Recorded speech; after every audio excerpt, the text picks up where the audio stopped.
também do Fortaleza nas cobranças de pênalti, claro, também o erro do Anselmo. O Fortaleza sai campeão mais uma vez e a gente vai ao vivo então com a nossa repórter, com o Elton também, que acompanharam. Então ontem estiveram na cobertura, não na festa, né? Na cobertura, em toda a emoção também do Fortaleza e do Vojvoda. Tudo bem, Vitória? Bom dia, Mari. Para você, pessoal do estúdio, todo mundo que nos acompanha. Bom dia também, meu parceiro. Bom dia, Vitória. Você não esteve na festa? Daí esse tipo de coisa a gente não fala ao vivo, né? Imagina, o ônibus do Fortaleza saiu direto para o aeroporto, eles voltaram já para Fortaleza nessa madrugada. Mas é isso, a gente pôde acompanhar tudo de pertinho, foi uma festa muito bonita que a gente sempre ressalta a torcida do Fortaleza, né? Que realmente é uma torcida muito apaixonada, mas a torcida do CRB fez um espetáculo ali no estádio Rei Pelé, mais de 17 mil torcedores foram acompanhar de perto. E apesar de terem perdido o título, né, para o Fortaleza nos pênaltis, por conta de como o time jogou, de conseguir o 2-0, a torcida ainda aplaudiu os jogadores na saída do gramado, então foi uma final muito bonita de acompanhar. Foi a minha primeira final de Copa do Nordeste, mas o Elton já é expert, gabaritado, 12 finais de Copa do Nordeste. Eu queria que você me falasse do sentimento dessa, assim, o que foi mais especial nessa, Elton? Bom, Vitória, primeiro, bom dia para os companheiros do estúdio, fã de esportes. A gente está até próximo aqui ao aeroporto Zumbi dos Palmares, né? Respeitando também a cultura, Zumbi dos Palmares, um dos maiores quilombolas da nossa história, se não o maior, né? Quilombo dos Palmares, que fica aqui em Alagoas, os escravos que fugiam aí das fazendas, das senzalas, né? E era um território quase do tamanho de Portugal, né? Localizado aqui em Alagoas. Que é um símbolo também de sobrevivência, né? Eu vou pegar o gancho da palavra sobrevivência porque foi o que o CRB conseguiu fazer no jogo da volta. Porque se imaginava, né, que no jogo da ida o Fortaleza abriu 2-0, poderia ter feito um placar maior, mas vinha com a vantagem muito boa. A gente viu o Fortaleza mudar o seu sistema defensivo e perder o Moisés com menos de 15 minutos. Eu acho que isso mudou um pouco o cenário do jogo e fez com que o CRB crescesse. Aliás, mais de 15 mil pessoas empurrando o time, né, desde o primeiro tempo. Eu diria que no segundo tempo, inclusive, foi um massacre do CRB em cima do Fortaleza. Foram 16 finalizações contra 2 da equipe do Vojvoda, que no fim do jogo, inclusive, passou por um sufoco complicado, né? Acabou levando para os pênaltis e passou por uma superação interessante, que era algo que o Fortaleza buscava também, né? Passar por esse fantasma dos pênaltis. Os jogadores falaram depois do jogo, né? Com você, inclusive, e eu acho que isso foi importante também para conquistar um título. Mas foi uma grande final. O CRB valorizou demais o título do Fortaleza e o Fortaleza vai subindo degraus para tentar chegar no Bahia e no Vitória, né? Que tem 4 títulos agora o Fortaleza, junto com o Sport, e com o Ceará tem 3 títulos da Copa do Nordeste. O Vojvoda até falou que quer passar esse número aí na entrevista coletiva no pós-jogo. Mas a gente está aqui acompanhando tudo de pertinho. Fortaleza tricampeão. O CRB que chegou a uma final depois de 30 anos não conquistou, mas foi uma conquista ali para eles também, Mari.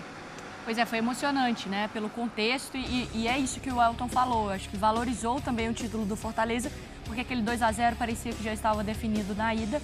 O CRB buscou e foi uma final impressionante. Bom, os títulos do Vojvoda no Fortaleza. Em 21, campeão cearense. 22 também. Em 2022 também é campeão da Copa do Nordeste. Em 23 é campeão estadual. Em 2024 vence a Copa do Nordeste. Ontem ele dava entrevista para a Vitória e ele se emocionou, né?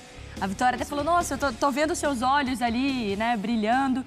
E ele fala sobre a relação dele com o Fortaleza. É chovendo molhado falar do Vojvoda, enfim. Mas eu acho que quando ele cita essa vontade de conquistar mais com Fortaleza, ele fala também sobre essa maturidade de jogos difíceis, de encarar situações que relembram traumas e que é assim que vai formando uma equipe vencedora. E é uma identificação para além do campo e bola, né? Porque ele fala sobre a cidade, ele fala sobre como a família dele se sente quando vai a Fortaleza, o que motivou a permanecer, o quão importante é a Copa do Nordeste, essas competições regionais. Então, acho que o trabalho do Vojvoda e essa permanência, ela vai para além mesmo do campo e bola. É de confiança, é um relacionamento ali mútuo entre o presidente, entre ele, o que eles entendem sobre o projeto, o que ele entende sobre a própria carreira, né? Como ele se imagina, o que ele quer conquistar, as ambições pessoais dele também, porque a gente fala muito sobre o clube, mas a ambição do treinador mesmo, né? E ele fala que quando ele permanece, passa por toda aquela questão lá de um primeiro semestre de rebaixamento de Campeonato Brasileiro, a conversa é sobre permanecer e conquistar títulos com o Fortaleza e tá no caminho de títulos para além dos que ele já conquistou. E porque esses títulos todos aí que a gente mostrou, acho que aquela lista é grande, mas ela é até pequena diante do que o Fortaleza faz. Porque a relevância do trabalho não está só ali no estadual ou no regional. Ele já ultrapassou todas essas fronteiras, não é, Dona? Muito. Já ultrapassou demais. O Vojvoda, desde que chegou, levantou taça em todos os anos. Só que é interessante falar, óbvio que ele tem muito mérito, ele é um dos grandes técnicos que a gente tem hoje no futebol brasileiro. Tem toda essa convicção no projeto, ele já recusou inúmeras propostas de clubes que estavam interessados e permaneceu porque lá ele tem o respaldo, ele está valorizado. Ele gosta muito da cidade, do clube, da forma como o projeto é tocado com profissionalismo e transparência, só que vai além do Vojvoda. Fortaleza, nos últimos 10 anos, ele levanta a taça em todos os anos. Então, assim, é um time que a gente viu sofrendo muito na Série C para conseguir voltar a uma Série B e depois em uma Série A. Hoje o Fortaleza ele é um dos times mais competitivos do futebol brasileiro. Você não tem mais nenhum tipo de surpresa com o Fortaleza brigando por vaga em Libertadores, sendo competitivo em Sul-Americana, foi para a última final, líder do grupo com Boca Juniors, conseguindo resultado dentro da Bombonera. Então, o trabalho é muito bem executado. Acho que o jogo ontem foi um jogo ruim do ponto de vista de rendimento, bem diferente do que a gente viu no Castelão, que o Fortaleza foi amplamente superior ao CRB, mas é um trabalho que tem que ser tratado da maneira que merece. É referência, é um modelo. É um clube que foi reestruturado e elevado, principalmente na gestão Marcelo Paz. Eu queria perguntar para o Elton, para a Vitória, enquanto a gente está vendo aí novamente os jogadores do Fortaleza comemorando. Ontem, antes do jogo, quando a gente estava conversando, Elton e Vitória, no momento da escalação, e chamou a atenção as mudanças que ele fez. E a gente até ponderou, Elton? Olha, não é normal fazer tantas mudanças assim para um jogo decisivo, mudar, principalmente na questão defensiva, como você estava falando. Nesse sentido, não deu certo, assim, o risco foi muito grande e talvez ele tenha flertado assim com um perigo que ele não imaginava. O que vocês pensam? Eu acho que não deu certo não no ponto de vista defensivo, O Fortaleza sobreviveu o primeiro tempo, pelo menos defensivamente bem. Eu acho que a questão, Bruno, foi muito mais na construção do jogo, Porque o Brites é um zagueiro que atua como lateral direito, ele não atua como zagueiro, um terceiro zagueiro, ele atua como lateral mesmo, então não tem característica de construção, Ele tem até uma facilidade de fazer esses passes longos, mas não é um cara para construir a partir do campo de defesa. O Kusevich e o Cardona, no sistema defensivo, esse sim, fechando um pouco mais e dando liberdade para o Bruno Pacheco. E aí a gente imaginava, ele vai compensar com o meio-campo mais leve, colocando o Pedro Augusto e o Hércules para fazer essa construção. Só que o Hércules ficou preocupado em marcar o GG, para anular o GG. O Daniel Paulista colocou o Falcão como uma espécie de terceiro zagueiro, ou seja, tirou o volante e colocou um pouco mais atrás, então o outro volante ficou sem referência, o Pedro Augusto ficou sem referência. Então o Fortaleza sentiu dificuldades para construir. As mudanças, elas talvez foram no sentido de gerenciar calendário, com uma vantagem, ele controlar o jogo, tirou o Zé Wellison, que entrou no segundo tempo e o time tentou controlar, mas aí o CRB já estava sufocando demais o Fortaleza. E eu acho que a perda do Moisés, eu acho que foi um impacto maior, um impacto até psicológico, porque era o cara que do meio para frente estava resolvendo, Terminou como artilheiro, Vitória, da Copa do Nordeste. O maior artilheiro da história do Fortaleza na Copa do Nordeste, 11 gols. Nessa competição só 7 gols e saiu ali muito triste, isso mexeu bastante com o banco de reserva. Mas acho que dá para falar justamente sobre essa percepção que o Vojvoda teve sobre essas mudanças que ele fez, porque ali pertinho, eu estava ao lado do banco de reservas, então eu estava muito perto do Vojvoda. E é engraçado porque ele é um cara muito sereno, da forma que ele fala com a gente, ele é sereno ali na área técnica, mas ontem ele estava nervoso, falando, lógico, falando alto, para tentar chamar atenção, mas ele estava bravo, que é uma coisa que a gente está acostumado. O auxiliar dele foi expulso, teve isso também. O banco de reservas realmente estava muito nervoso naquele início de partida. Acho que ele sentiu que não estava dando certo mesmo, como você falou, Bruno.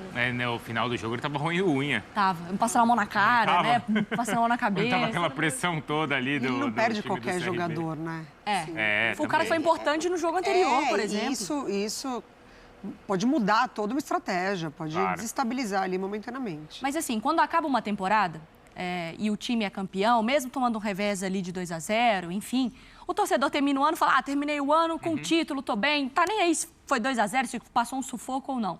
Esse título, ele é no início da temporada. Ou seja, ele pode te ajudar para te dar um diagnóstico ou talvez um parecer do que pode ser a equipe no restante da temporada. Então, nada é muito definitivo, não é que acabou o ano para o Fortaleza agora e tá tranquilo, tô feliz, se 2-0 foi um susto, mas passou. O Fortaleza não está na Copa do Brasil e o Fortaleza tomou esse susto na Copa do Nordeste. O que precisa ser feito, talvez, de ajuste para que ele chegue numa final de Sul-Americana mais uma vez, para que tenha um campeonato brasileiro mais tranquilo, para que talvez principalmente em jogo de mata-mata, né, um jogo não tenha uma disparidade muito grande para o outro quando estiver na casa do adversário, quando tiver que decidir fora de casa? Tá sendo um pouco desse primeiro semestre, né, do Fortaleza, porque o Fortaleza ele já conquistou coisas grandes nessa temporada, como passar em primeiro lugar do seu grupo tendo Boca, golear o Boca em casa, buscar um empate fora, golear o Sport também em fase decisiva de Copa do Nordeste, conquistar o título. Mas ele já teve partidas também que ele não desempenhou bem, que o Vojvoda precisou vir na coletiva e falar realmente que não gostou do desempenho do time e falar sobre melhorar a parte da eficiência ofensiva, né, do Fortaleza. Poderia ter sido um placar mais elástico no jogo de ida. Então, acho que tem esses ajustes ainda do Fortaleza para passar, mas é muito melhor passar dessa maneira com o título. Claro. Mas ele é um favorito na Copa do Sul-Americana, não é? Acho que sim, é um grande candidato. Acho também. Tem que ser respeitado por tudo que está construindo. Eu ainda acho o Fortaleza muito instável psicologicamente no jogo, assim. Dentro de uma mesma partida, a gente vê algumas versões diferentes do Fortaleza. O que consegue sustentar com um pouco mais de organização no primeiro tempo e o que é amassado no segundo tempo, por exemplo. Óbvio que o resultado contra o Boca é um resultado que traz uma maturidade. Ali foi uma versão muito copeira do Fortaleza. Mas se a gente for analisar como a equipe sofreu, estou falando de rendimento, né?